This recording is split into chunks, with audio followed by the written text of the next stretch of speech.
What makes people truly fulfilled? Is it love? Family? Success? Or is it finding out who you really are? What you are truly made of? So you know your purpose here on Earth and your connection to the universe.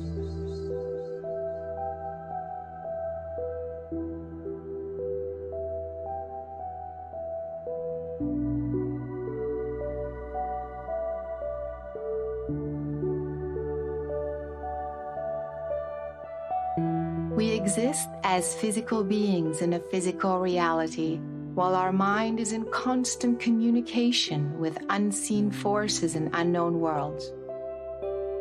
We are the visible part of a potentially infinite, invisible realm. How do the two worlds, mind and matter, coexist, collide, and interact?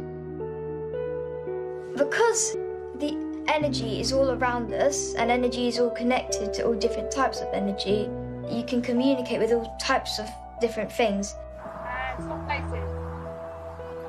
In your head, you just need to think, please may I turn my energy on, or anything like that, a trigger of energy, and then just turn it on. And to Joseph.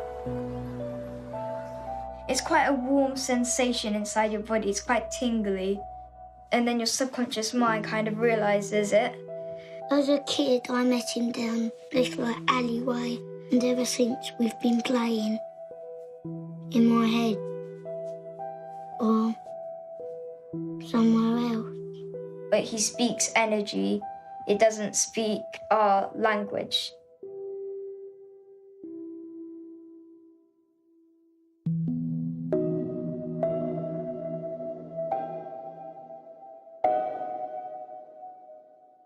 Like many children, when I was young, I was very, very sensitive.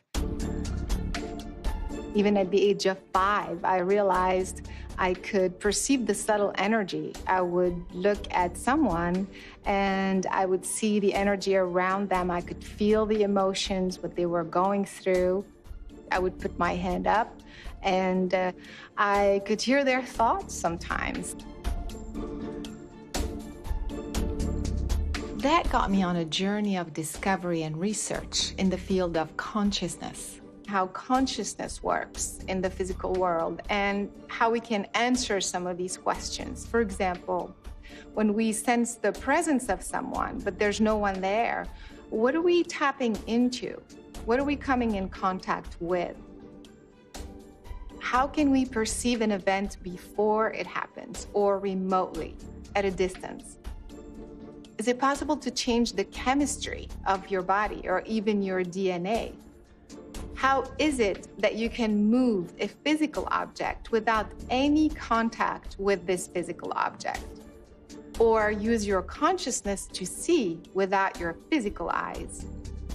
The rain was tapping, and the windows and the wind was banging. These are the phenomena that we're exploring here with a new scientific approach that could potentially explain it all.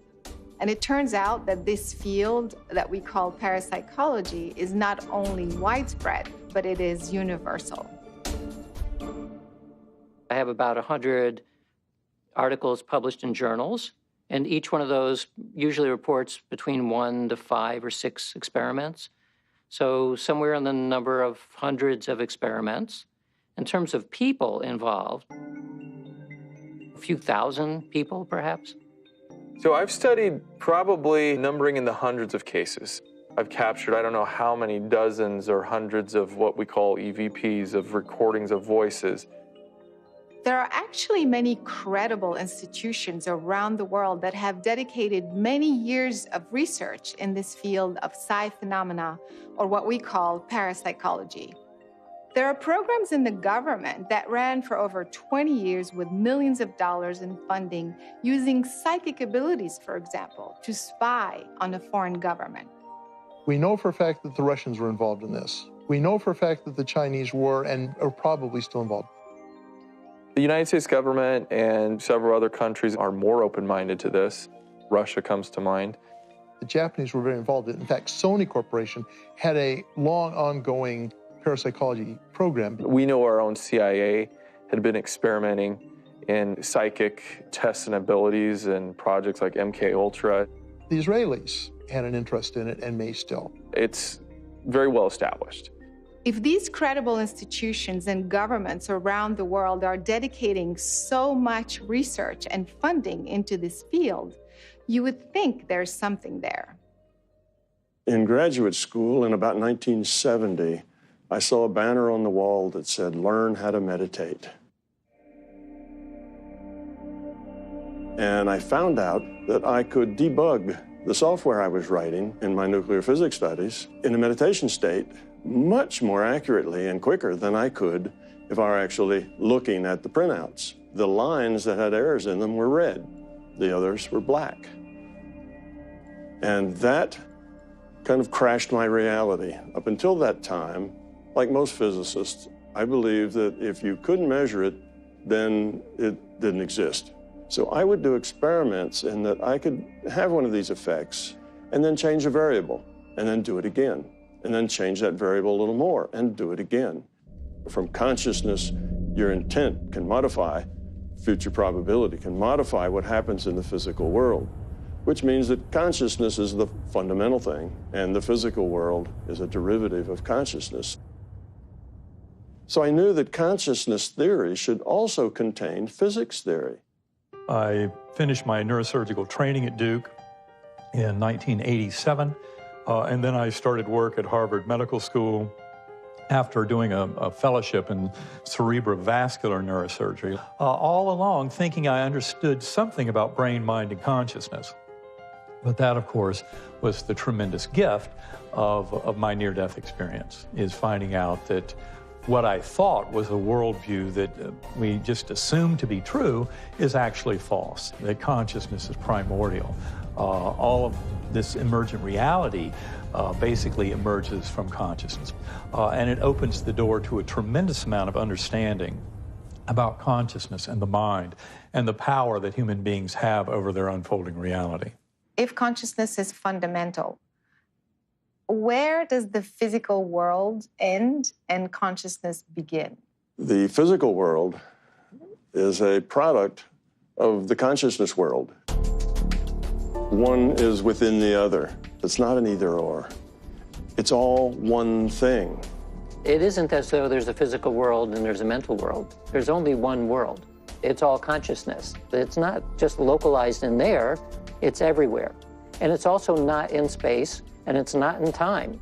It's somehow before space and time. That's what we mean by fundamental. Consciousness is a kind of a substance, a proto-substance perhaps, which is usually in a primordial, refined state that doesn't even appear to be matter or energy yet. But from that can emerge what we start seeing as a physical world. Just like ice can take on different phases, maybe we're talking about something like consciousness, which has different phases. So if consciousness is a continuum, then some forms of consciousness can appear to be hard matter. Physicists of the 20th century in 1920 and 1930 pondered this quite a lot and concluded that consciousness must be there, even there was no direct way of detecting it. We could only see its physical effects. Consciousness as a whole can be described by the quantum attribute.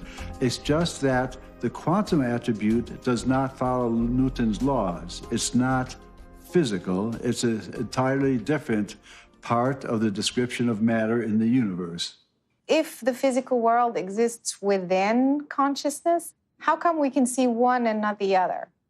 We see physical reality, and we think that we are physical bodies walking around in this physical reality. What we are is consciousness. We are pieces of consciousness playing avatars in a virtual reality game called this physical world. So a consciousness comes here with no memory. So when it logs onto its avatar, that avatar is all it knows. So all of its experience is experienced with that avatar, with that fetus, with that newborn. This is an apple, this is mama, you know, this is the door, this is my house. It just learns how to interpret the data. What's really happening is that the computer is sending this individuated unit of consciousness a data stream. That's how reality is created. I do believe we live in a virtual game. I don't necessarily believe that we live in a simulation. Yes, I do. No. I don't know. I mean, I don't think simulation in the sense that it's like one giant video game. I don't necessarily believe we live in a computer that somebody else created. I feel like if that was the case, then there would be like technological glitches in the sky. When I think about simulations or the Matrix, I believe we do. We probably thought up this whole construct before we came here and decided we're going to go in and we're going to play this game and here are the rules and we're going to go deep into it and we're going to completely forget that we made this game. I think we are the ones that are running the show. I don't know who's running the show, but I can tell you at times I think it's a shit show. Complete shit show.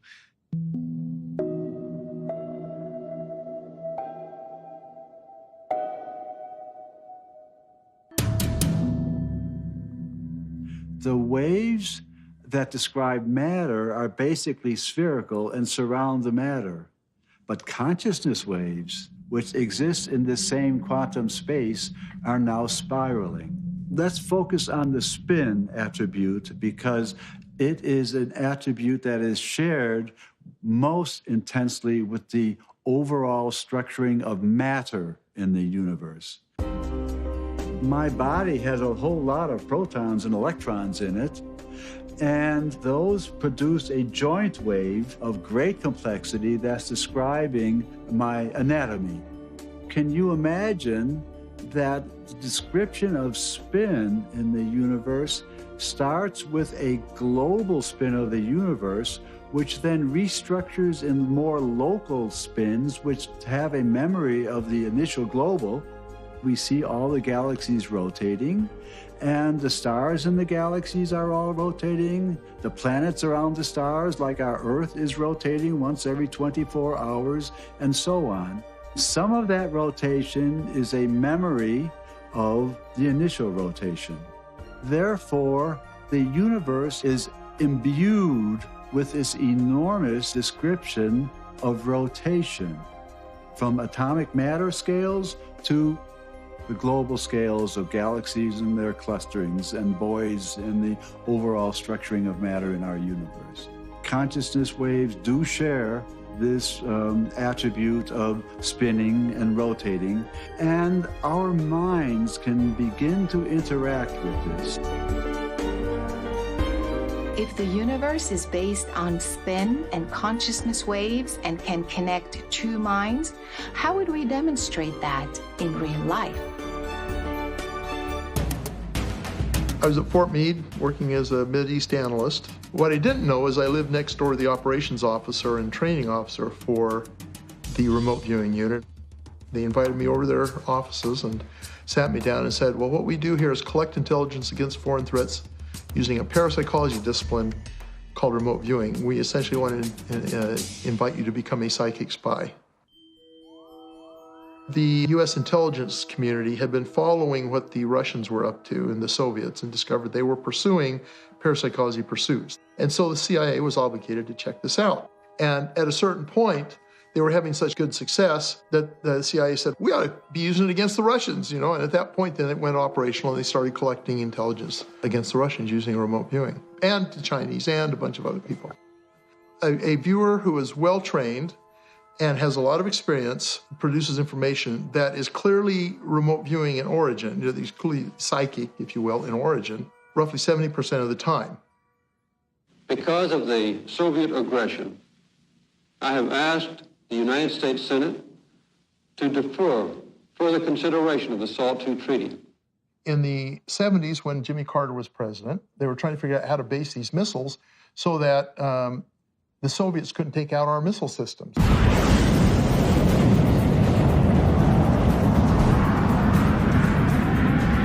So they built this racetrack plant, kind of a shell game deal, where you had a bunch of these shelters out in the desert, and you shuttle the missile randomly between the shelters, And that would make it practically impossible for the Soviets to actually hit that missile.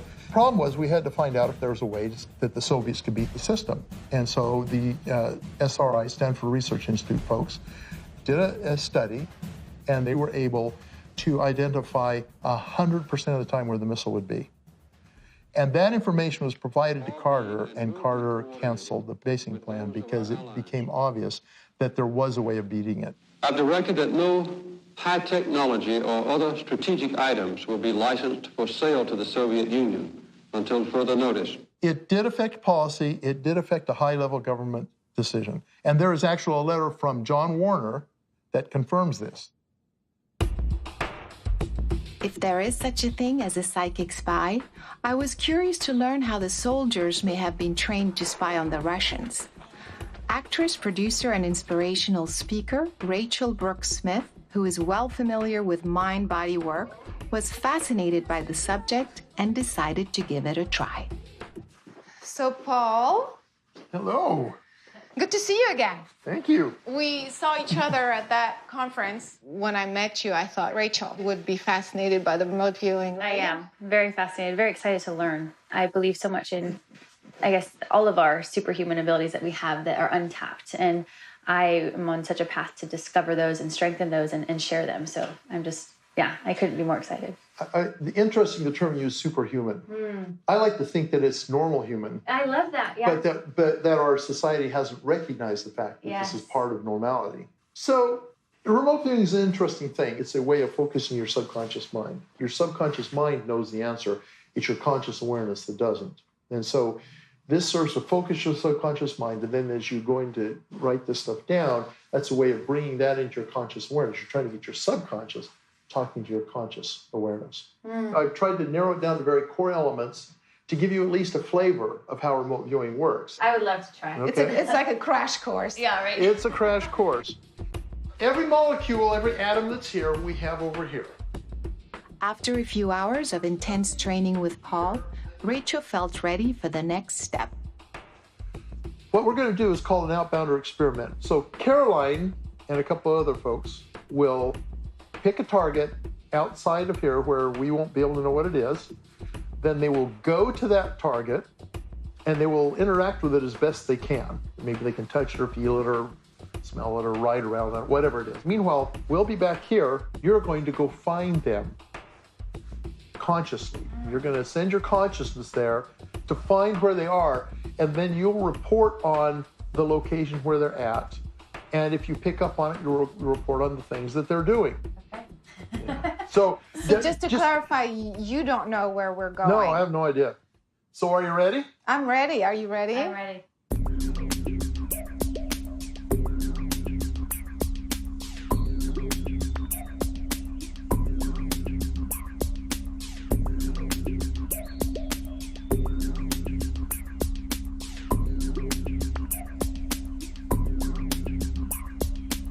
So Rachel, what you're going to do is you're going to direct your consciousness to the location where Caroline, Evan, and Dylan have gone, and you're going to attempt to perceive and describe the setting that they're in, the interesting things there are to see, generally the things there are to experience.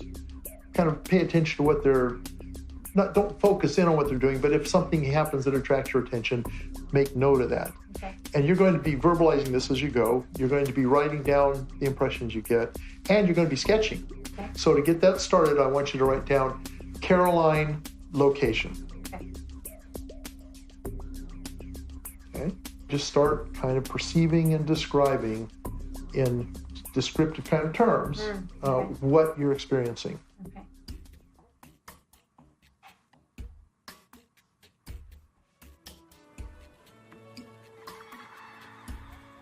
I see laughter. Okay, so you hear laughing sounds. I heard laughing sounds. Yeah, just put down laughing, that's fine. Okay. I also feel like I see black lines. Okay.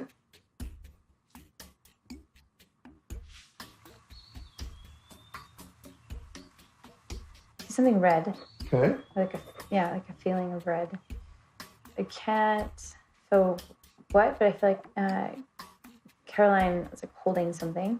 Okay. Go ahead and just put that down. It feels like it's black, like a black feeling. Does it have how does it feel? Like dense. Does it have a texture to it, or? I guess rough would be like smooth but rough. I know it sounds weird, but. Okay. Just place your point of view above. Okay. And see if you get anything interesting from that perspective. Try and take, kind of a bird's eye view. I'm seeing mountains and red. I keep having some experience of like a red, and I don't want to see fall, but like a circular red thing. And then also that, and I can't tell really if it's Caroline or, but that there's like a black, like someone's holding something that is black and like solid. And something hot, like whether it's like a hot drink or something that's hot, that's liquid. I'm gonna write Starbucks on the side. I don't know why I keep thinking of Starbucks, but it's coming up for me. Okay. Yeah, I wrote it down. I'm seeing, my mind keeps going to Starbucks. Yeah, okay. So you wrote it down, you can let it go. Okay, let it go, yep. Yeah.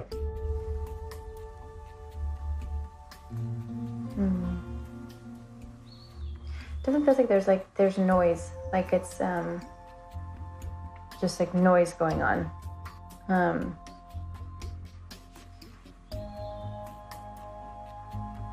For some reason I'm seeing like chain light, like Christmas lights. Yeah, decorative lights, yeah.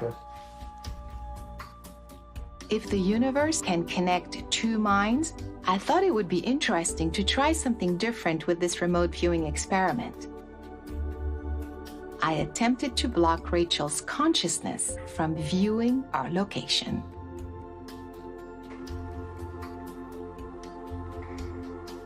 I'm just kind of going back to what I know, Okay. That sounds like a good place to end. Go ahead and write end down. Okay. So go ahead and gather up your pages. Okay. And we will head out.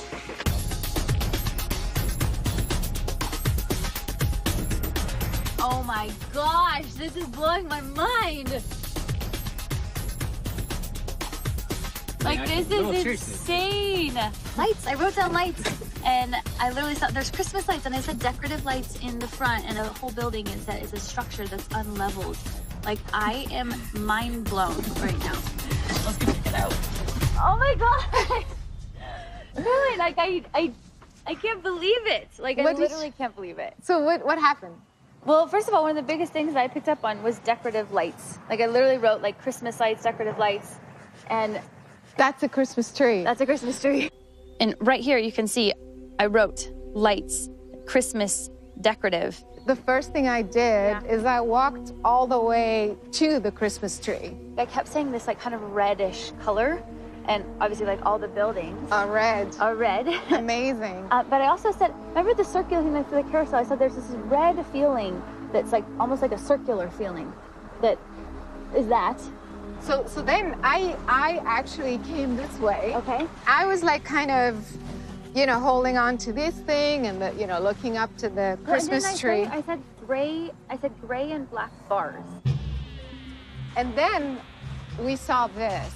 We were just so curious, like what you were picking up. I said as well, I talked about like noise and like kids' laughter and playing. I'm so mind blown. How did I get this right?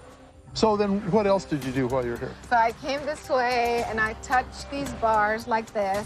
See, and I kept and I did this. And again, just the fact that I said Caroline holding black, dense, rough structures. And then later, like I even drew bars down here. Like I drew black bars and I kept feeling and sensing that.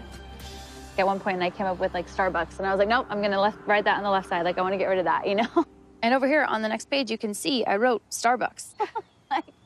Was there a Starbucks involved? I don't know about. No way! Did you guys go to Starbucks? Yes! I should have warned you, don't take any side trips. She said, there's a hot liquid involved. And then that led to the Starbucks thing, and I'm thinking, oh crud, did they stop at Starbucks? I should have told them not to do that. Towards the end of the process, so say the last 5 minutes or so, yeah.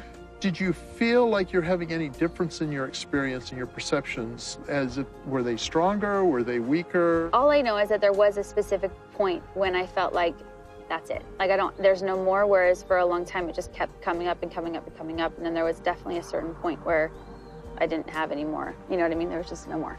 That validates that she was at the target. Does that make sense? It shows that there's a boundary condition that you can interrupt the process with, which shows there is a process to be interrupted. Exactly. Right? This was a crash course. Yes. In just a few hours, and you've never been here before. What did you learn about yourself? I think it just reconfirmed for me the belief that we have so much more capabilities than we think we do, you know, and that I think if you can have an open mind and learn and try new things, I mean, who knows what you'll be capable of, especially after this experience. If we could all live just in more curiosity, not trying so hard, but just being curious about life and about our abilities, I feel like we could achieve so much more, as well as just experience and enjoy life so much more.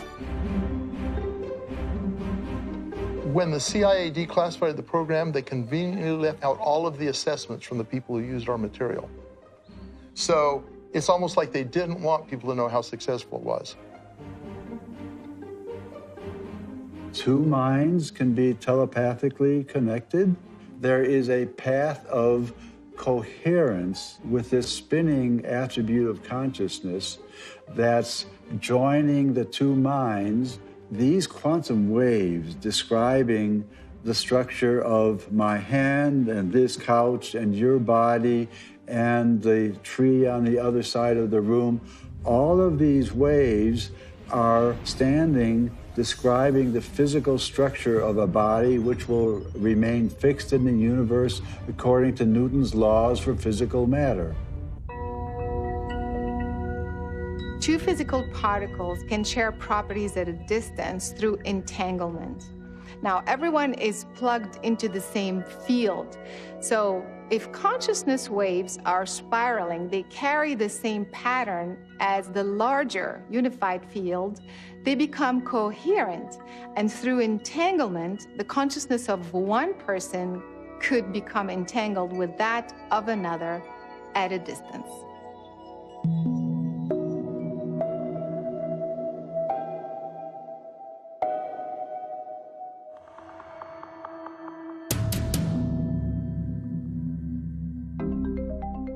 It seems that our consciousness may be entangled with the physical world and in many ways. If that is the case, then there must be physiological effects we could detect as a result of this interaction. When we reach 30... Dr. Dean Radin is chief scientist at the Institute of Noetic Sciences. He agreed to run an experiment with my friend Rod that would demonstrate the physiological effect of intuitive abilities. So what we're going to show you is a series of pictures, some of which will be emotional and some of which will be quite calm. All you need to do is look at the pictures because we have in front of you an eye tracking system that'll measure the pupil size of your eyes. And the reason we use pupil size is because it reflects your emotional processing. What we're interested in this is not how you respond when you're looking at the picture, but whether you respond before the picture actually shows up. It could explain many phenomena that we think of as psychic, because we're getting information about something which has not actually even occurred yet. In this case, we're using pictures because they're fun to look at, and we can take advantage of the emotional response in the eye, but it seems to work on any sensory level. So the hypothesis here is that my higher consciousness, which isn't bound by third world dimensional reality, senses what's coming, my eyes dilate. Whether it's other dimensional or higher self or other self, we don't know. I prefer to think of it only at this point in terms of unconsciously what is happening, and unconscious is reflected in physiology. Okay, so let's start it up, and it's going to go all by itself now, and we'll let you do it by yourself. Okay.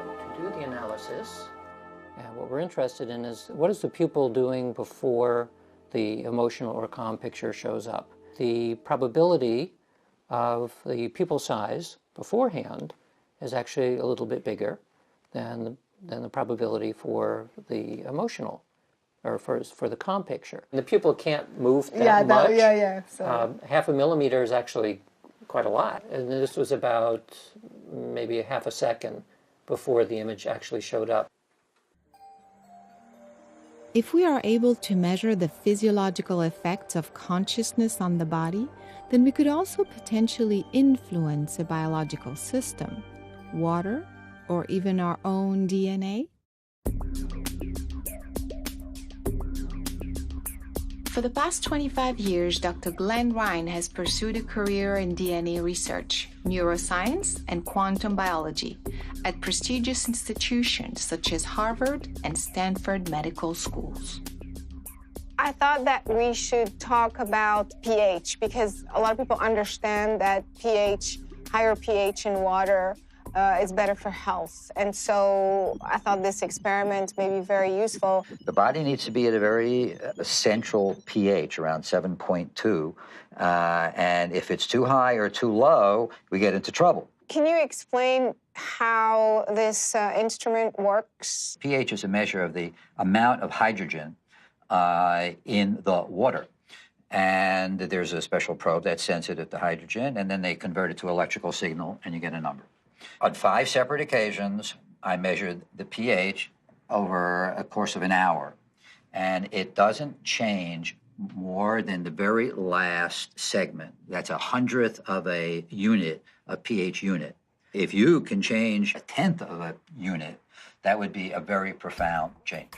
So the idea is for me to affect the water and then either up or down, and then we will get an instant reading. We will see it in real time.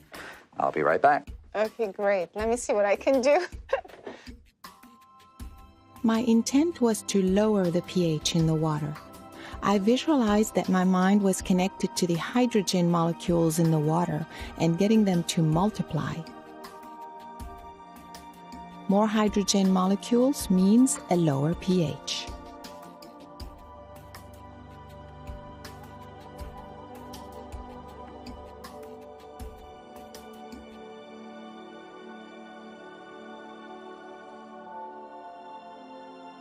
So we started at 757. 757. And I dropped it to 747. That's a whole unit. That's a large effect.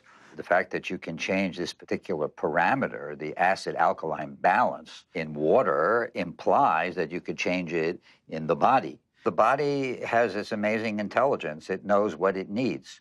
So the fact that you can create an environment with your consciousness and your thoughts and your intention that pH can change at all would allow the body to change the pH in the appropriate direction that it needs. The dogma is you can't change your body chemistry by thinking about it, but the implication is that the intention and the imagery that you use can be used to change your own internal pH. And yes, just let your body do what it knows is the optimal direction and magnitude for change.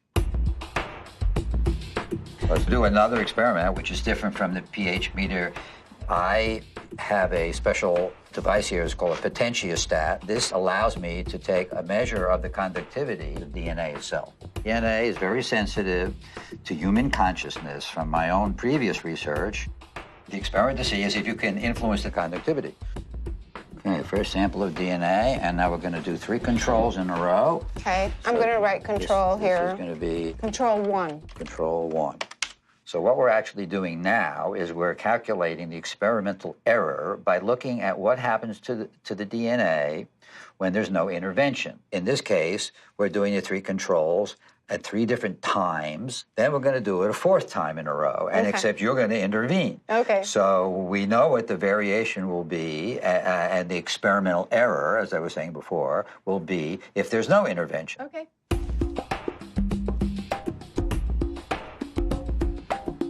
13.2. 13.2. That's the control. Control number 2 is 12.9. So 12.9, okay. Control number 3. Yeah. 12.46, so the average is 12.9. 12.9 kiloohms. So if you now are able to, with your consciousness, resonate with this and either get it to go up or down, then we'll be able to measure it. My intent was to increase the electrical conductivity. So I visualized that my mind was producing an electrical current in the DNA at a very high speed. Okay, I think I did it. It felt like it responded very quickly. That's why I kind of stopped. Okay, so here is the magic number we're looking for. And it's way down to 6.5. Yeah, I felt like it responded very quickly, and it was... Wow. It's like I zapped it or something. So that's what I'm saying, 6.5. Let's do it a couple of times. And this is the same sample. 6.5 kiloohms. 50, right. Oh, and that's gosh. Okay, so here's number 2, and this one's measuring at 6.37. The fact that there's such a huge difference so quickly, it's almost like there's no question that something happened. Am I correct to say that? Yeah, absolutely. I mean, right? I mean, like, how could it jump from 12 to 6? Okay, I mean, and this one is now reading 6.2. Okay. That's a large, robust effect demonstrating that at least your consciousness is able to resonate with and change the electrical properties of DNA. And the implication for the audience is that if you can do it, then we can do it, and with our own intention, we can heal our own bodies. My theory is that you're just projecting energy, and whether you project it into a test tube, or whether you project it into your own body, or whether you project it into my body, it's the same phenomena, it's just a different target receiving the energy. I've actually done comparisons using DNA with different machines. Certain machines were better than others, but always the human consciousness was better at resonating with and changing DNA. When you say better at resonating, is it faster, more efficient, more powerful? Which is it? All of the above. Faster for sure. From my own research, I can certainly say that an electromagnetic field can affect water and takes at least 12 hours to do the same effect that you did in 12 seconds. So if nothing else, human consciousness is much more efficient. It's empowering as humans to know that we can heal ourselves, so we don't have to rely on a drug and we don't have to rely on a machine. And that's considered legitimate science, the ability of the mind to influence the body. They've discovered that the more the DNA is capable of conducting electricity, the faster and stronger is its ability to self-heal. So we've just demonstrated that my intent or my consciousness literally changed the conductivity, therefore affected the molecular functioning of this biological system, the water or the DNA. Yes, you're changing the molecular level, but you're also changing the quantum level, which underlies everything. And then you change the atomic level, then you change the molecular level, and then you change the structural level. So it doesn't matter whether our physical bodies are made of physical matter or electromagnetic energy or quantum energy, because with consciousness, which underlies all of those fundamental energies, you can change them all because it is at the heart and source of all these qualities which make up the human body. Our consciousness communicates with our physical body, but our cells also have a way of communicating with us on many levels and in different ways. Dr. Jim Jimzewski, a fellow of the Royal Science Society and distinguished biochemistry professor at UCLA, shared with us his revolutionary work in the field of sonocytology, which detects the vibrations coming out of the human cells. Originally, I was in IBM in Zurich, Switzerland, in the research laboratory, and we were developing a new type of microscope. The first experiment we wanted to do, actually, was on stem cells. It was then 9/11 at that time, and so we couldn't get those samples from Italy. And so my graduate student suggested we look at something else, and we decided we'd look at yeast, because yeast is, very simple to work on. And that's when, using this technique called atomic force microscopy, it's basically like a little finger that can feel things, we started to notice a fairly high-frequency vibration.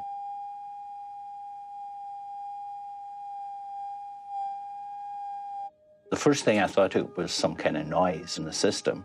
So we kept doing different experiments and established it was a real effect of the live yeast cell. The technology we use employs a thing called a cantilever. It's like a small flat lever. And at the end of that lever, there's a tiny tip. And when we bring that tip in contact with a yeast cell, the tiniest motion, even on the level of subatomic motion, is picked up by the cantilever. We use a laser beam, we shine it off the end of the cantilever, and that amplifies this tiny motion so that we can record it. Let's just, for the sake of argument's sake, we take one cell. Inside a human cell, there will be a lot of mechanical processes going on, transporting nutrients, moving things around. There will be motion of the DNA. All of these things can occur essentially at different rates. So the end result is complicated motion on a very small scale. You mentioned that the healthy cell has a continuous harmonious sound, but then the diseased cell has an erratic sound. We can treat them with different chemicals that affects the molecular motors. That caused this strange process where the cell was singing.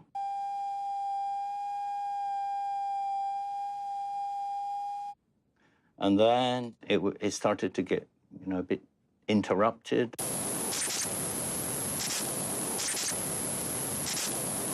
And so it was a process until it stopped. So if you look at a dead cell, for instance, you will effectively hear something like white noise, like shh.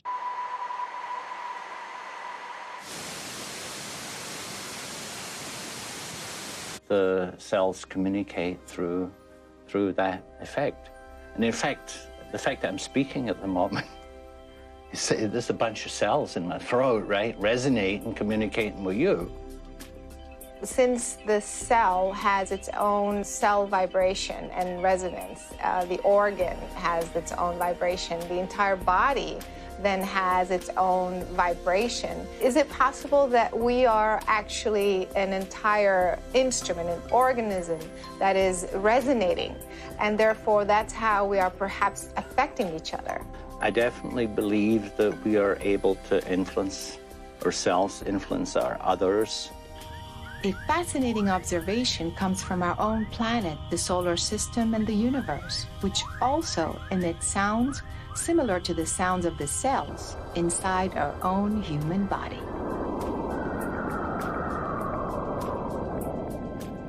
The thoughts that we have create sounds in other people, in ourselves. It affects our organs, and it affects other people's bodies and organs, and create different levels of vibrations that will trigger consciousness effects in another person, and can affect their health and all kinds of things from that. The power of that unconditional love to fully influence everything in our existence if we're simply open to it, if we're resonant with it in our kind of loving heart consciousness, if we resonate with that loving force.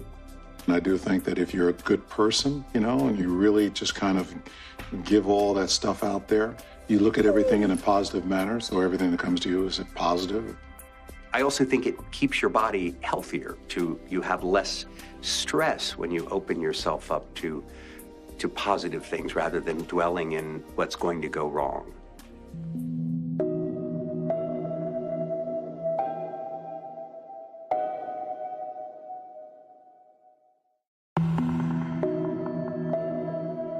We know our intent, our thoughts, our emotions affect how we feel.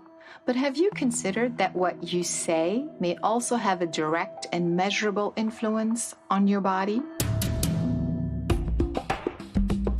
A relatively new field of medical science analyzes your vocal imprint to identify toxins and pathogens in the blood and help diagnose many illnesses.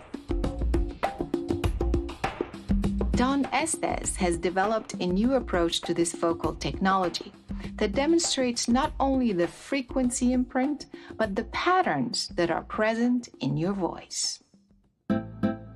Karina Smirnoff's world is all about music and sound. She's a world-renowned professional dancer and choreographer. She was particularly intrigued by the impact sound vibrations can have on her body and her overall well-being. Well, I've always been busy working and creating my career, and I always wanted kids.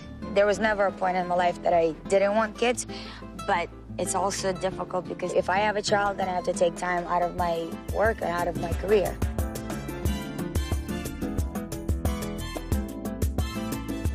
I'm gonna introduce you to my friend. Okay. And then we'll see what happens. I'm just gonna let you discover it. We'll see what I mean. Okay. Karina, why don't you tell us about your life? Well, my schedule is really, really busy. I travel the world internationally constantly. I do 14 to 16-hour days. I always feel like there is never enough time to do everything that I want. So what you're actually going to be doing today is you're going to be doing a new technology called the portical, which you express yourself into. So we take the voice in, we analyze that, and at the same time that that's happening, I'm plotting this pattern on this screen. Most people use this technology as an intention machine, an intention manifestation machine. I want to speak my intentions into it, and I want that to come true. So we'll have you put that on and flip it around that way. Perfect. Can you talk about something that's really, really bothering you right now? At this point, the only thing I'm missing is having my own kids, having a family. I feel like I'm running out of time to have a child where my parents can also get to enjoy their grandchild, where I'm not a mom who gets, to pick up her child from kindergarten and they start thinking, is that your grandma? Okay, so Dawn can show you how these are real patterns that are inside yourself. Yeah, well, the first thing I noticed about this is all of her outward radiance has kind of gone away. We see more again of these oval shapes that are vertical ovals, which means there's a lot of focus on the potential more so than the imaginary. So on this horizontal plane, you got a lot of energy tied around time. So, Karina, when you look at this pattern, how do you feel?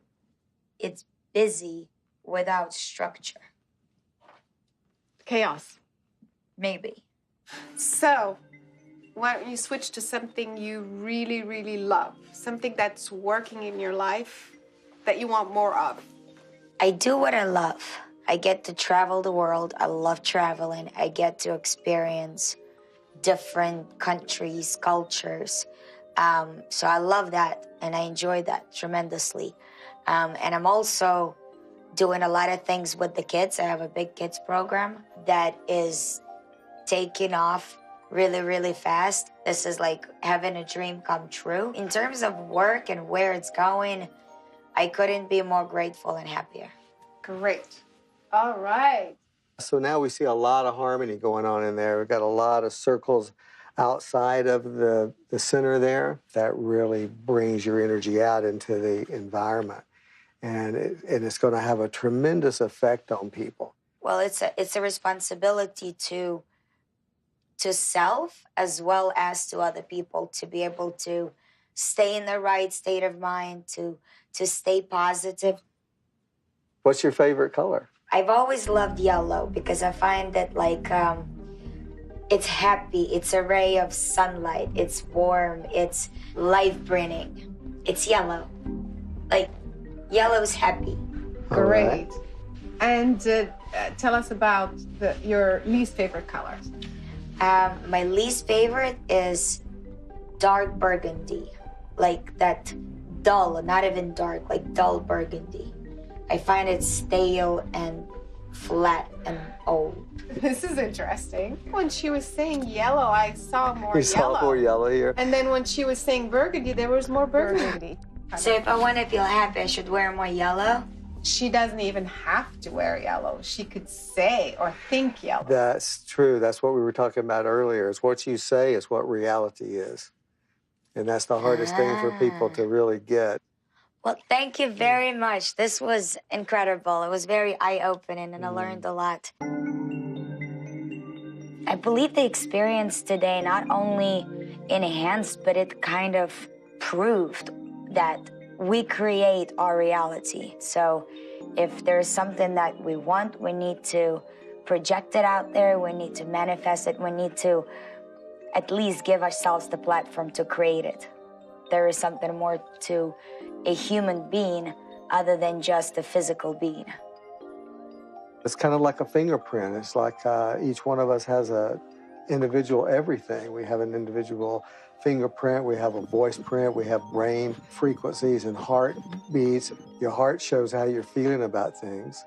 Your brain shows how you're thinking about things. But your voice does that immediately. When you say it into the real world, you make it real. And if you say it enough, it will become real. Reality actually starts on the other side. A lot of scientists that are beginning to see this see it as a mirror universe. Any real thing that's on this side in the direct space we live in that is not 100% its true self, it hasn't totally actualized yet, it still has a potential self, a missing part that's still on the other side. Those two components are discrete, but intention has the ability to reach across that veil and consider these actual and potential components and bring them together.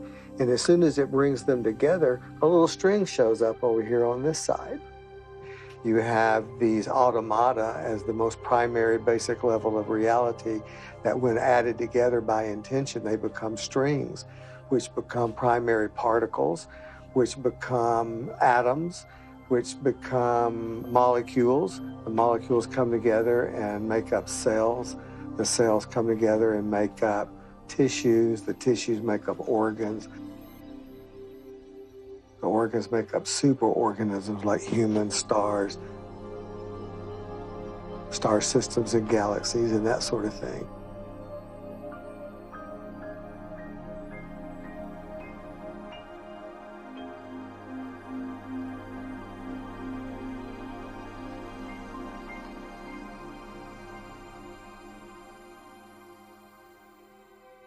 We know our intent can change the outcome of our physical reality, thanks to the placebo effect in medical treatments, and to the famous double-slit experiment first performed by Thomas Young in 1801. This experiment demonstrates that a particle, which should travel in a straight line according to the laws of physics, creates instead a diffraction pattern only when it is detected and measured by an observer. Now that's called the observer paradox. Why is it that when an observer doesn't look, you get particle distribution, two lumps of particles behind each slit, and when the observer looks, you get a diffraction pattern. The particle doesn't exist, you see, until some player gets that information of the particle being there in their data stream. Once that's done, it has to stay there. It has to be a particle from then on. So it acts like a particle. That's what brings it into this reality. It becomes a part of the physical world. Then anybody else that looks there will see that same thing. It is actually very empowering to think that we live in a physical world that hasn't happened yet. It is your observation. In other words, it is you. It is your consciousness that is reaching into the world of probability and bringing it into existence. Our voice contains the patterns of our thoughts and emotions, while our brain is registering and storing these patterns in the form of EEG waves. We can in fact replay these EEG waves and translate them back into an actual sound. Another contribution to this concept comes from audio engineer Colin Harrington, who who claims to be able to see his thoughts, his emotions, and his dreams on a projected screen. I've always been a very vivid, lucid dreamer, as long as I can remember, 3, 4 years old. And I would describe my dreams to people, and I was met with a lot of skepticism. So I felt compelled to try to figure out a way to show people or let them see and hear my dreams. When I got into computer sound and composition, a lot of my master's was focused on various different EEG projects and interactive multimedia and things like synesthesia and changing color into sound and sound into colors.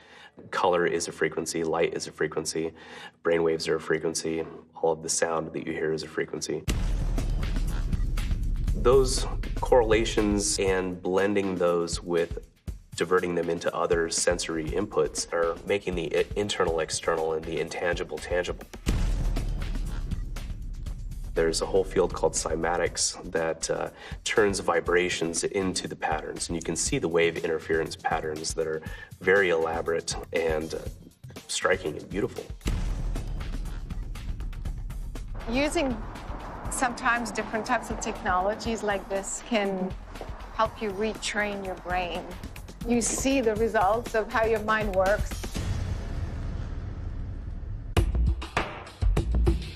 Naomi Grossman is one of the most creative actors I know. She applies various mind-body techniques in her acting career as well as in her real life. She was fascinated by the idea that she could have a visual and auditory representation of how her mind operates.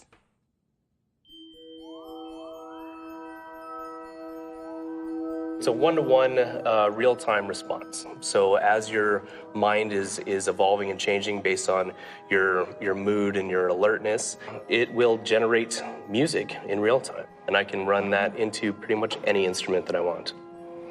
So we'll be able to hear a representation of your feelings. Oh God, I'm scared. There's a little bit of saline solution on this. Okay. It's nothing strange. It's used as a conductor. Oh, I like this look. It's definitely a little futuristic. Yeah. So this will be a little bit better of an example if you wanted to stress yourself out. Go for the stress.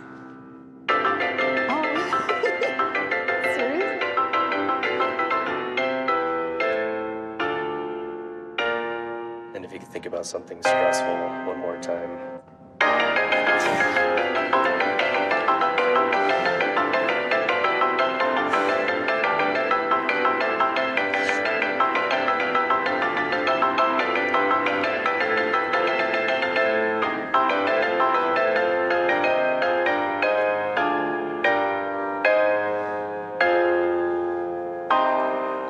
So I think we can see an incredible range.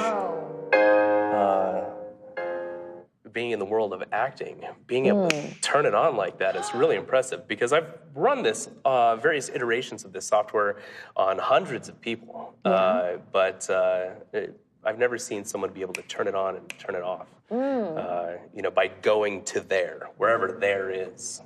So I mean, it's like when you're playing make-believe, you know, and so you're a perfect playing test subject. house, and I'm the mom, and you're the dad. You go there. I thought this was spot on. I mean, it was insanely accurate. Could you show us a little bit of the visualizer? In other words, as opposed to hearing, is it possible to see the thoughts and emotions? Sure. What I have this mapped to is blue would be a more calm, and a red would be a more angry. And then we're going to have purple right here in the middle. So we can see if you can change the colors. Can you give it a try? Okay.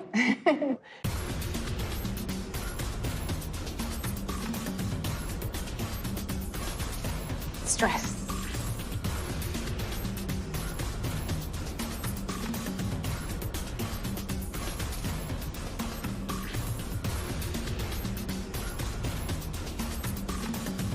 And go ahead and try to calm down and reach a state of peace.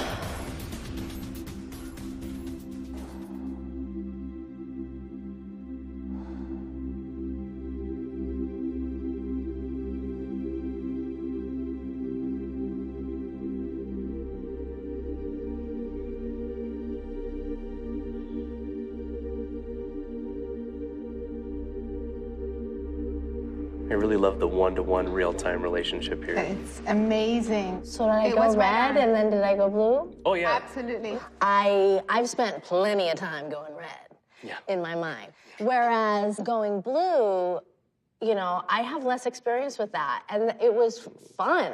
I enjoyed, like, going to Jamaica and, like, feeling the sun on my skin. It can be a conscious decision with training. You obviously have a certain aptitude for turning yourself calm or turning yourself angry that most other people may not have right off the bat. But it's something that you can learn even if you don't have that kind of focus.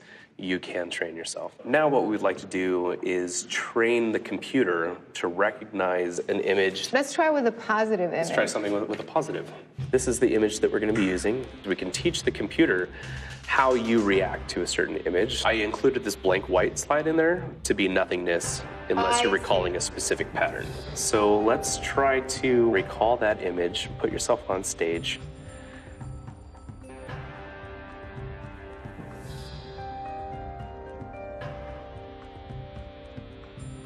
And then think of nothing. Nothing.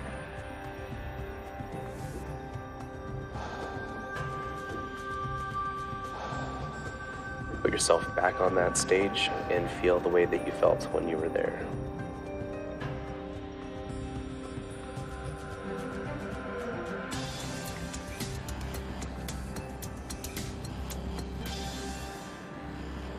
It's crazy. It reminds me of that expression, when it rains, it pours. It's no wonder that, like, when things are going well, they go really, really well, or vice versa. Like, those times when I booked 2 national commercials and got a boyfriend all in 1 week. It's like, well, yeah, I'm putting something out there. I'm fixating on the positive. And it just goes to show, like, we need to flood our brains with positive images. It was so interesting, you know, I mean, we have so much power. We have the power to affect change in our lives, so why not choose the positive, since we have a choice? Yeah. Did this help you kind of see how your mind can go either way in a split second? Yes. And how your brain is registering? It's like, when in doubt, if you get the choice, which, because we have the choice, go to Jamaica. Our thoughts and emotions can be perceived as sound and images. Sound can be turned into an image, as in the biological sonar that is used by several kinds of animals, whereby the animal emits a sound that resonates and echoes back a visual description of the environment that they're in. In plant life, studies have shown that trees emit a frequency, and this is how trees can communicate with other trees about incoming predators or weather patterns. How could there be oneness with animal life, plant life, and the earth itself without a mechanism that allows you to maintain this oneness? If plants and animals can communicate through seemingly invisible frequencies, is it possible that humans could also be doing the same? We are surrounded by this invisible pool of energies and waves. We know electromagnetic waves, sound waves exist, but we don't see them. So the idea is, how much of these waves can we actually detect on this side of the veil?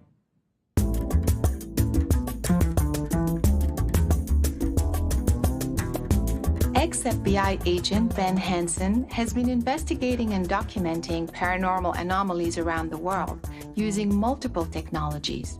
He volunteered to demonstrate these technologies to us, so I decided to bring a friend along. Cory Feldman needs no introduction. Child actor, filmmaker, and musician, Cory's fascinated by supernatural phenomena and wanted to join us for some interesting experiments. When I was working for the Bureau, they have looked into phenomena such as UFOs and counter mutilations. The devices that I use conducting kind of our own experiments into something that's called ITC research. I don't know if you've heard of that before.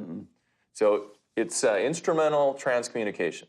So in about the 70s, people started experimenting and finding out you could take all sorts of electronic devices and voices were showing up on the tapes. A little skeptical. You know, and so was I. Completely skeptical, because the prime theory of what we call capturing an EVP, okay, electronic voice phenomena, is that we're dealing with electromagnetic waves. And what they found was that you can take a device such as this, which is an induction coil, okay? This experiment we're gonna do, you'll speak into the red tape recorder. Then what we're going to do is transmit through this induction coil to the blue tape recorder. The blue is the receiver, the red is the transmitter. We're gonna take your voice and I'll have you make a message on the red tape recorder. Okay. So the first thing I want you to do, if you could take the battery out of the blue recorder for me. Sure. And there's a blue battery in it too. Isn't that convenient? Okay. Great. Put that there. So for quality control, we'll take the blue recorder and we'll just set it over here out of the way. Okay. Okay. Now the red recorder, I would like you to leave a message. Captain's log, stardate 2018. This is Captain Cory of the USS Red Recorder leaving a message that may be detected in other universes or dimensions. Great. Awesome. Love that. So I can see it's there. You left a 20-second message. Perfect. Okay, so it's here. But just to make sure, what we're going to do is we're going to take what we call an EMF meter, electromagnetic field meter. And as we play this back, you can see the needle fluctuating. The EMF meter is picking up electromagnetic field from this device. Got it. His voice is on the recorder, but what is being picked up here is not the sound. Okay, it's being picked up by an induction coil, which creates a magnetic field. It's just basically magnetic energy that's magnetic traveling. energy, exactly. So we'll put the meter aside, and now we have a transmitting coil, which is broadcasting the message. And if you could now put the battery back into the recorder. Okay, so we've shown it was not recording at the same time this was, so there's no way it picked up on it. I'm not going to touch these two coils together. Okay, you see they're close because they've got to be close to each other's fields. Okay, but they're not touching. Yeah. Powered on. Okay? Okay. Excellent. So now we have our blue recorder, okay, which we'll call it the receiving recorder. Just get a simple little speaker here so that we can hear it better. We're going to plug into it. Fingers crossed. Let's see if your message is now on the captured recorder. Captain's log, stardate 2018. This is Captain Cory of the USS Red Recorder leaving a message that may be detected in other universes or dimensions. Well, there you go. Do you see how clear it was? Very clear. Very clear. That was not done by radio waves. It was not done acoustically. We've transferred it seemingly through some magical energy, but science knows is an electromagnetic field. So the theory behind this is it's energy-based. It has to be, okay? All we have here is a piece of metal with wire wound around inside of it. What do you think the biggest induction coil, let's think grand scale, what do we have would be the biggest induction coil that surrounds us all? The Earth. The Earth.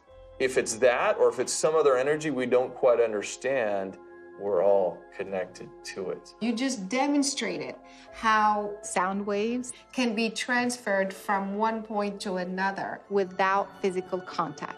I can think of somebody across the world, and just by thinking about them, They'll call you. They call you. Yeah, I do it all the time. The reality is we're all plugged in to the same source. I completely agree. We can take this whole concept of imprinting your residual onto a physical object, okay, visually, in a special camera that I have. So if I could have you both just have a seat right there, and just relax, okay? I'm gonna come over here. Okay. And I have a specialty camera here. The average human puts out about the same amount of heat energy as a 100-watt light bulb. Okay, so that's what you're doing right now, both of you just sitting there. Energy, as we know, in the law of thermodynamics, it can be transferred from one thing to another, right? And heat being an energy, a wave in a sense, you guys are emanating that now, okay? And you're interacting with everything you come in contact with. So just by sitting there in those chairs, you're transferring energy. Sometimes you'll have a masseuse, they'll like do that, and then they'll just kind of put their hands above you, but they're not touching you, but you can feel the heat radiating through your body, right? That's the same thing. Exactly. Yeah. You know, you might even feel that when you meet certain people, kind of the energy transfer. Okay. So if I could have you both stand up and just go hang out there on that couch for a second. Okay. All right, I'm gonna let this record just so we have enough here. So before you guys sat down, I took a video of those chairs you're sitting in with a thermal camera, which sees into the infrared spectrum. So it senses heat, not much of the visible light at all. Okay, and you'll see here the chairs are primarily blue. Above you, we have some red heat, which is actually a heater, okay, a vent up there that's heating up the books on the top shelf. Yep, okay. Okay, so when you sat down, there you are in full color. The darker areas represent the colder spots, so you can see your pants and the cuffs that are not actually touching your pants are darker. And your faces are the brightest because they're the hottest in frame. So what I wanted to show you was the point that you guys get up here. So you get up out of your chairs. And bam, look at that. That is an imprint. Woo. Yes. And that's some serious heat.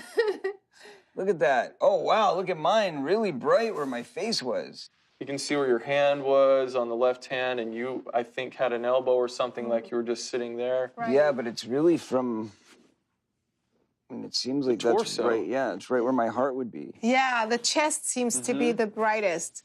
It's not just the heat that we feel, but it's also an energy we can see. We affect everything in the material world with our energy. So if we have good energy and we're putting good energy out to the world, then we're going to get good responses back.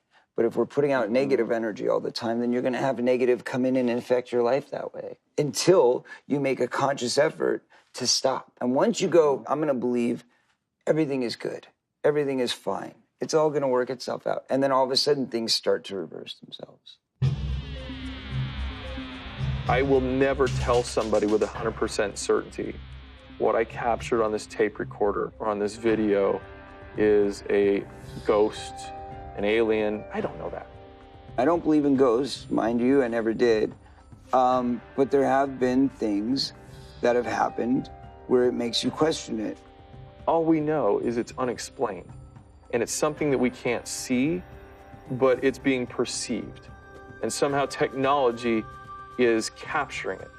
Obviously, I believe that there is much beyond this reality. I mean, I have many variations on that. So if we're talking about the spiritual realm, or if we're talking about the interdimensional realm, or, you know, there's a lot of different kind of understandings of what that means. We probably occupy the same physical space. So if we do, but we don't see each other or all the time, what would you call that? And a dimension is just kind of like the only word that comes to mind. So multiple dimensions, yes, I think it's very possible. The fact that people said, oh, well, this is God, I believe is just a limited capability of understanding at that time. What they saw in miracles and things that happened before them were unexplainable in any other way other than saying, that's God. Outside of the physical, I believe that there is an energy out there. I do believe there's a bigger force at play. Something's happening that's bigger than us. Beyond the body, once we leave our meat puppet behind, we go back to our actual true existence. At times I get frustrated that I can't see it, even though I have like these beady Canadian close-set eyes that I would hope that are like laser beams to be able to see these things. I can't, and it really frustrates me. You know, it's like you pull the goggles off the virtual reality and you're home again. And when you're brought back, you maybe choose what you want to be.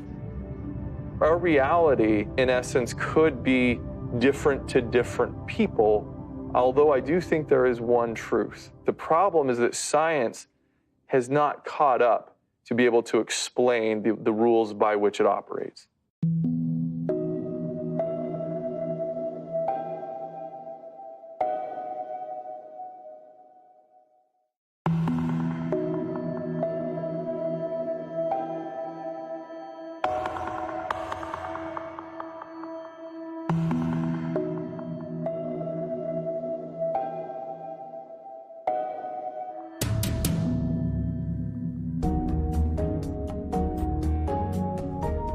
PK is short for psychokinesis. It is the ability to move a physical object without physical contact.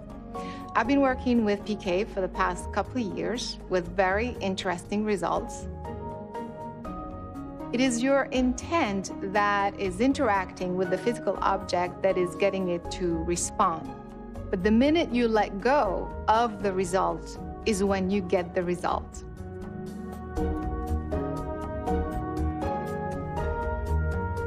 At the Institute of Biosensory Psychology in St. Petersburg, Russia, you can learn how to use your consciousness to move a physical object. A graduate from this institute is UC Berkeley's quantum physicist, Dr. George Weissman, who has been able to demonstrate these effects repeatedly and over the past several years. Well, it's just a freely suspended object, and it's inside a glass cylinder so that it's isolated from the heat, from drafts, and so on. If you leave it alone, it doesn't move at all. What we do is to basically focus on it and make it turn. So from the ordinary physics perspective, this is impossible. It's not there's consciousness and there's objects. Objects and space and time all are manifestations within consciousness. It's a kind of unification. Matter, so-called particles, are more like information carriers. Particles are not things. Even once you've seen it, it's not an actual existing particle, but then it can be thought of in a way.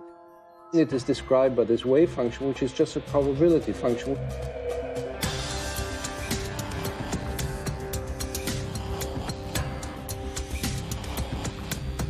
I asked PK practitioner and meditation teacher Sean McNamara to facilitate a session with my friend Rachel, who had never practiced PK before and was eager to try. Sean, I'm so excited about this.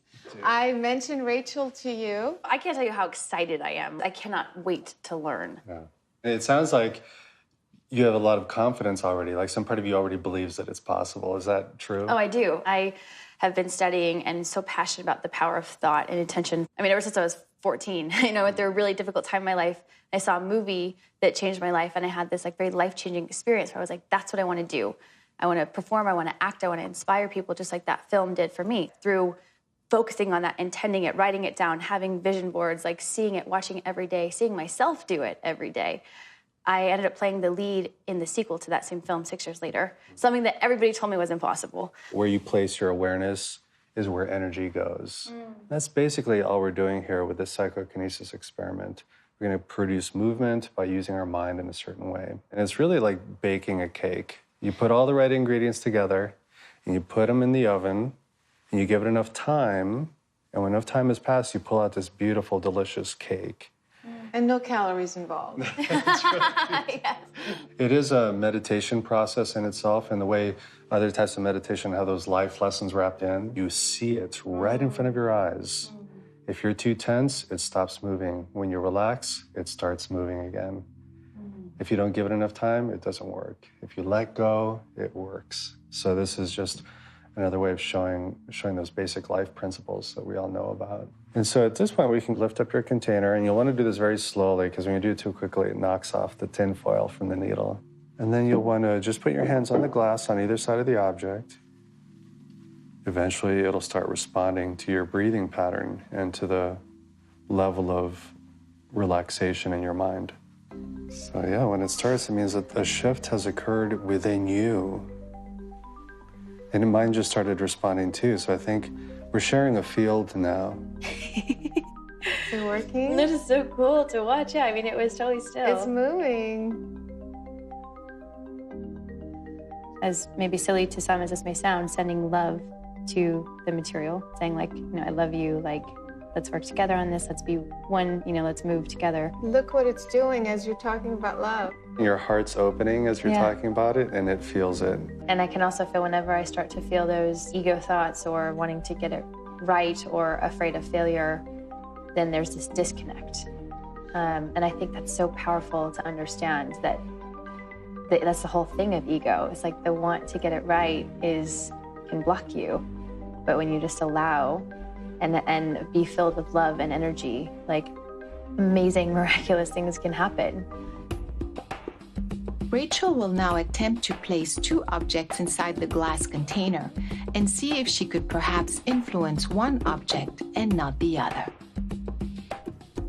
I was wondering if I am here, if I'll have more ability. Sure, keep going, because the other one just started going. There you go. There you go. Clearly, Rachel is talented. I mean, that's like amazing. And it's her first time.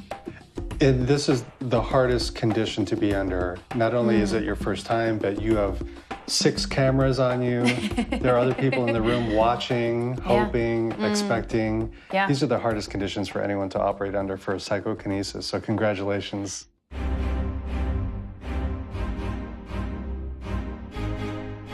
Did you have fun? Oh my gosh, it's so much fun. After even just those 2 experiments, you know, I learned so much about myself. If you practice these things, like, you literally feel like a superhuman version of yourself. Superhuman. That's the title of the film, yeah. The photons that are bouncing off of the object are going in through my eyes, the rods and cones. They're producing an electrical signal that goes to the back of my brain, which reconstructs an image. So what I'm really looking at when I look at the piece of paper or tin foil or a toothpick, whatever it is I'm moving, I'm looking at my own mind. If we were truly separate from each other, there's no way we'd be able to do PK because of the inherent separateness. But if we can dissolve that sense that we're separate from everything and increase the sense that we're already one, then that makes PK possible. Of course it's possible, because when I'm moving an object, I'm moving my own mind.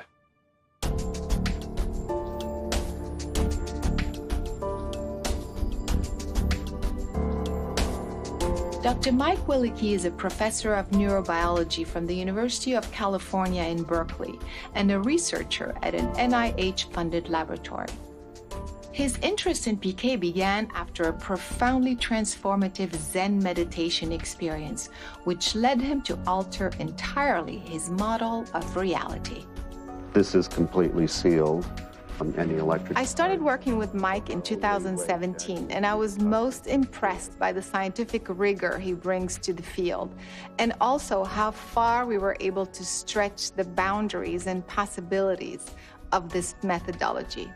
And the model that I think is probably more truthful is a model that actually a famous physicist, John Wheeler, developed, which he calls the participative universe. Instead of having a camera or the eye and then a display in this linear sort of causal relationship, the universe is actually this self-excitatory loop where there's no separation between the observer and the observed, but because they form this continuous interactive feedback. And so this is why I started to believe in the possibility of PK as a scientist, because the object is truly not outside of you. But it's so, if, for example, if I want to move my finger is connected to my consciousness through neural pathways in the body and to my brain. So when I want to move it, it's a part of me and I can move it.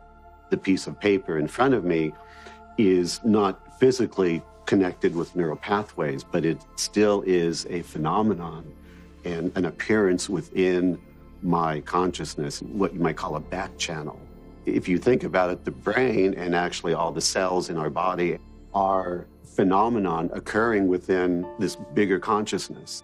The idea is then to try to influence this piece of paper that's totally isolated and get it to rotate. To rotate without any effect from any known physical forces. You explained to me that it's actually quite difficult to do it with a vacuum.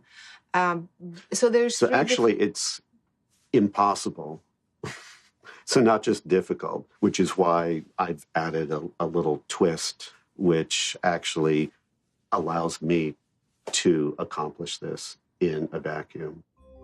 Something very similar to this is inside the container. And so what I'm doing is I'm adding random mechanical fluctuations or perturbations to the target. By controlling the amplitude of the signal that gets to the speaker, we can control the amplitude and how much motion is actually induced in the target, but typically it's probably less than a millimeter. It doesn't cause any large-scale ordered rotation, but rather just this very small oscillation of the target. The standard protocol for doing a proper experimental design is you obtain a baseline period, just establishing that there is no motion, that there is no environmental effect. So what you're saying, when we are creating the baseline over several hours, this very small linear oscillation is taken into account. Right, and will be visible. And will be visible. So we know that by the time you're influencing the target, we see a big difference, and we see the rotation that is coming from the consciousness or the intent as opposed to from the little speaker. I'm gonna let you try it yourself. I'm gonna leave you some space. Okay.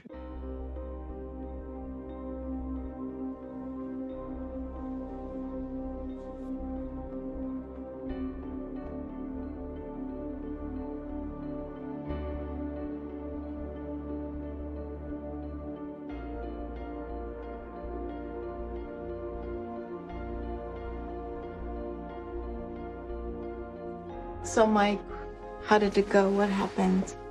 If you can see, here's the baseline, and it shows that the target is randomly moving back and forth, maybe like a degree or so from peak to peak. And then at this point here, you see a larger rotation. It's not something that I am willing with my mind and saying, move or, do this like a command, but rather it's much more of a feeling of connectedness. It is becoming clear that mind and matter are entangled, and the separation between objects and consciousness is nothing but an illusion. If that is the case, then I should be able to influence the same physical object in close proximity, or perhaps 1,000 miles away across 2 states. Well, let's find out. Hey, Mike, how's it going? Hi, nice to see you again. Yeah, you too. Have you been practicing? Yes, I'm looking forward to another session tonight. How long have you been running the device before I came on? So I have about an hour baseline, and then we'll do your session, which is typically you run about an hour or so, and then I continue after you're done running a continued baseline afterwards. Okay, awesome. I'm ready whenever you are. Okay, good. Okay, here we go.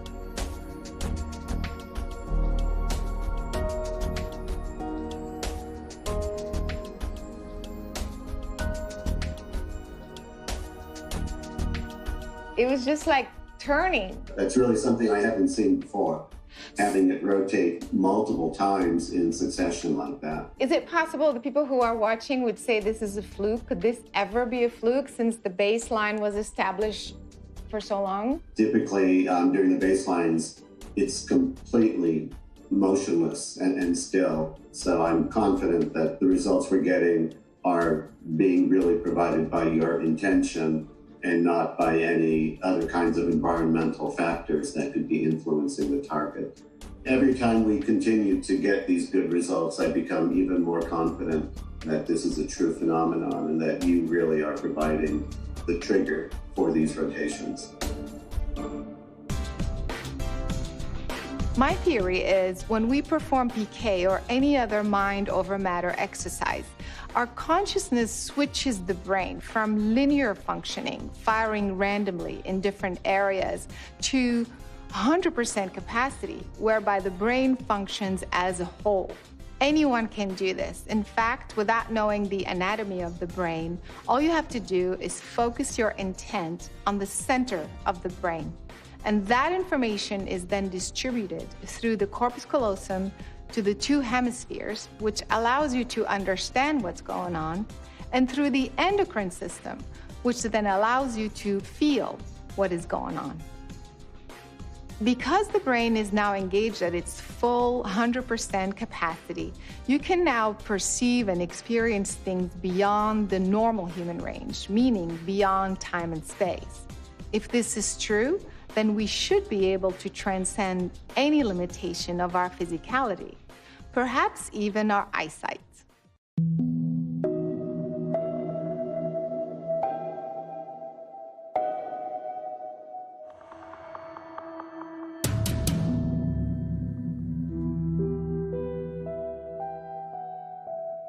Our first stop is in the UK, where we encounter children who are using blindfolds to access their superhuman abilities. We're gonna play some games. Put your blindfolds on for me, please. Ready? Justin, tell me what's on this card. Teacup. And now tell me what's on this card. Tiger. Isabella, what is the shape and color of this stone? Kind of like a circle, and it's not really, it's kind of like see-through. Here's yet another example of how consciousness can interact with the physical world beyond what science claims to be possible. When we work with the blindfold, it's so that we can encourage the children to use the vision that they have with their higher consciousness. Evie, tell me the shape and color of the stone. It's red and kind of a circle. Yes. Evie, tell me what I'm holding in my hand. A wooden spoon. We expand their consciousness beyond that they believe or understand that they can, take them out into universal energies. Okay, now let's go search for that beautiful inner light of yours. I can see it. Fantastic. Bring the light out into the area around you, your light field. Good boy. Well done. I can see it. And then they can work with the higher consciousness, seeing, because they have the potential to see from every cell in their body. Now, you're going to read a line each. The other dragons were purple with smooth, shiny scales, but Marmaduke was faded orange with sticky out scales. Excellent, good girl. It's like witnessing a miracle. It's just beautiful to watch. George was enjoying a quiet evening in the Heavenly Hippos Wildlife Park. Suddenly, he spotted a group of animals creeping past. The first time I actually saw it for myself, when I come to do my training, the only word I can think of is emotional. It was very emotional. Pitter-patter. The rain was tapping, and the windows and the wind was banging. When my son started to read and I saw him reading. Our day out is ruined. They kind of shine. It's just amazing. No mouse would put a paw out in that weather.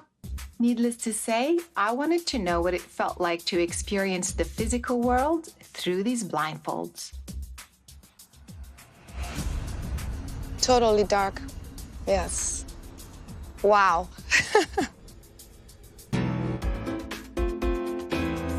Witnessing these incredible children up close got us on a journey to discovering others around the world who are applying similar methodologies to achieve mind-blowing results. At MPUSA in Ogden, Utah, a blindfold technique called Vibra Vision helps you sense the vibration of various objects in the physical world. All physical matter in the universe is actually a form of energy that's made up of atoms, and those atoms are cycling or vibrating at a certain frequency. Practicing vibravision gives us the ability to access our sensors and to perceive those vibrations, and then convert it into a usable mental image we call mind sight. Red, yellow, blue, yellow, orange, blue, green.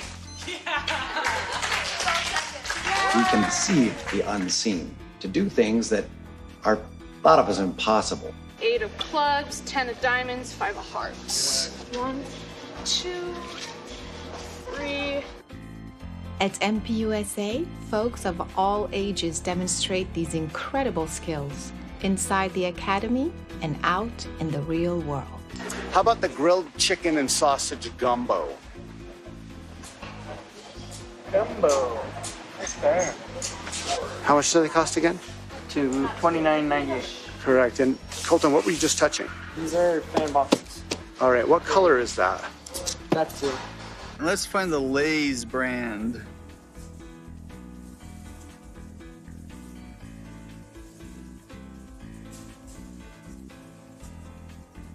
Old Spice body wash.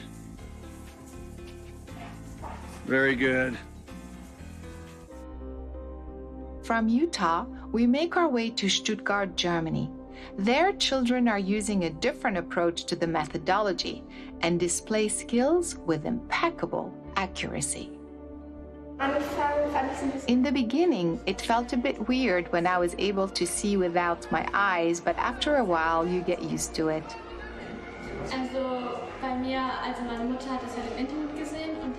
I was rather skeptical in the beginning, but once I learned it myself, my reaction was, wow, this really works.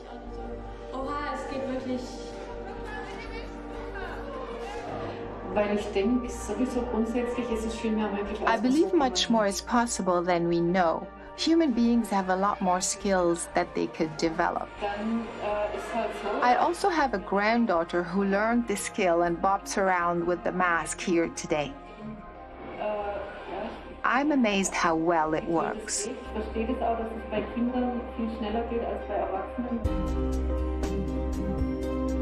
Groups around the world are using various techniques to achieve very similar results. I decided to investigate the origin of these methodologies, which led me to InfoVision in Moscow, Russia, and its founder, Mark Komisarov, who discovered blindfold perception 20 years ago. Постарался создать методику, которая, как мне казалось, могла бы активизировать эту способность. We developed a methodology that first worked with kids. Then I tried it with a blind kid, and it worked too. Then I tried it with adults, and it turns out the methodology also works with adults. And that is what I've been doing for the past 20 years. Эту способность у любого человека. Mark Komisarov's colleague, Mihaela Istrati, volunteered to offer further assistance on how the InfoVision technique actually works. Once these three are in harmony, consciousness, mind, and brain, then everything works at the speed of which the mind is able to accept this ability. In an attempt to bring scientific validation to their methodology, InfoVision reached out to reputable Italian neurosurgeon Professor Enrico Pierangeli and the theoretical physicist Professor Elio Conti from the University of Bari in Italy. We prepared some masks. We prepared some masks with instrumentation, able to measure the quantity of light inside the mask. Once we were sure the quantity of light inside the mask was 0, the experiment was done. The experiment was done. 8, 4, 7.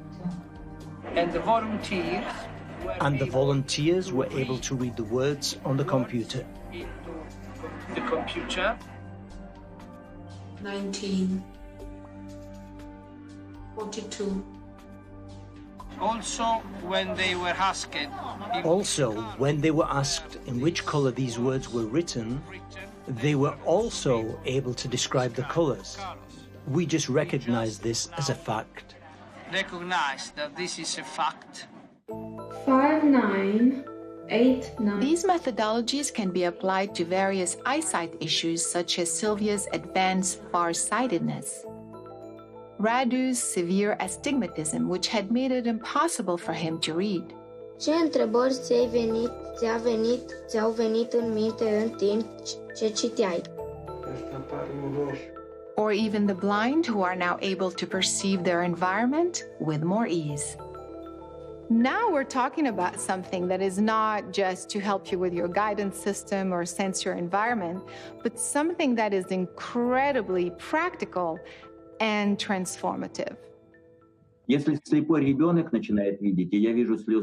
I see the tears of a mother who brought a blind child and the child starts seeing after my seminar, that is what's important.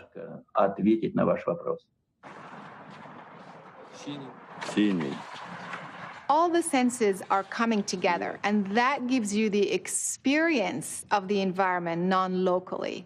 So it is not that you are visually seeing what is behind you, you are experiencing what's behind you.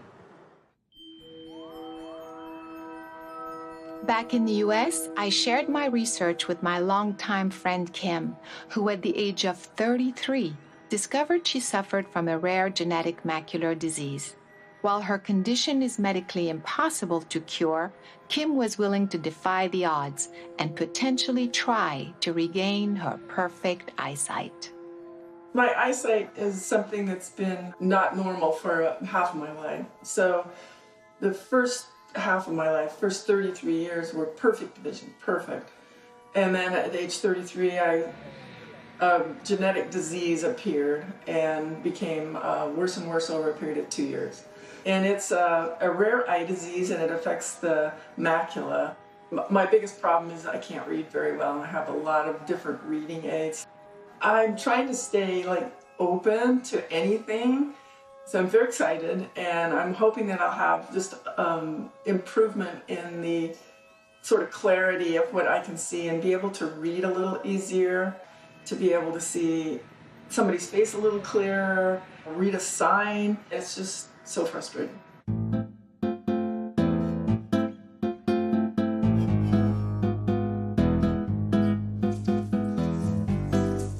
One of the things we did that was really mind-blowing was to wear a mask that completely blacked out all light. There you go. I'd like you to look around the mask in the darkness for the beginning. And sooner or later, you will start to see some little lights here and there. You sit there for a while, and then all of a sudden you start seeing things. All right, now I have a white dot.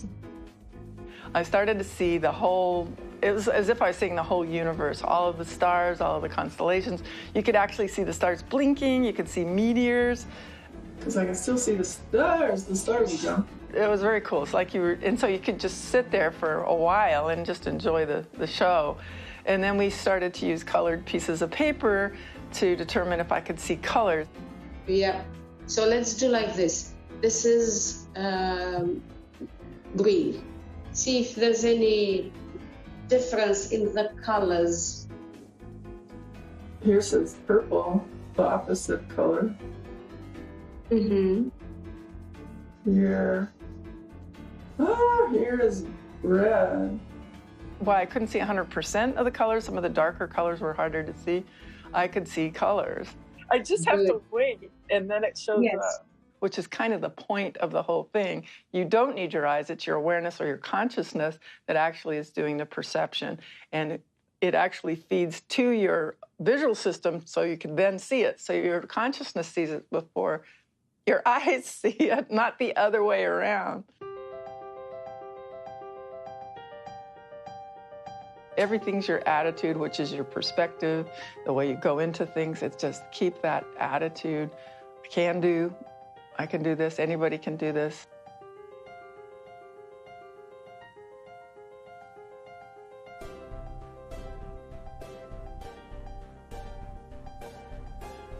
That seems like it's blue. It is blue. Let's start with the mask. And I'd like you to set your focus as a periscope on the papers that I want you to see. Green, Excellent. Excellent. Looks like pinky red, magenta, whatever. Pinkish yeah, red. Red. Excellent. Excellent. I got yellow. Yellow it is. Oh. Well done. Pink. Marvelous. It is pink. Oh, wow. My instructor would show me letters. She'd hold up little kids' letters, and they'd be in a color, and they're all capital letters. And I could actually see those. So, and that wasn't right here in front of me. It was, she's in Romania, so it's many, many miles away. I have a T.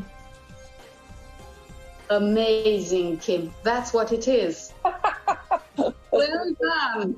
Woo-hoo.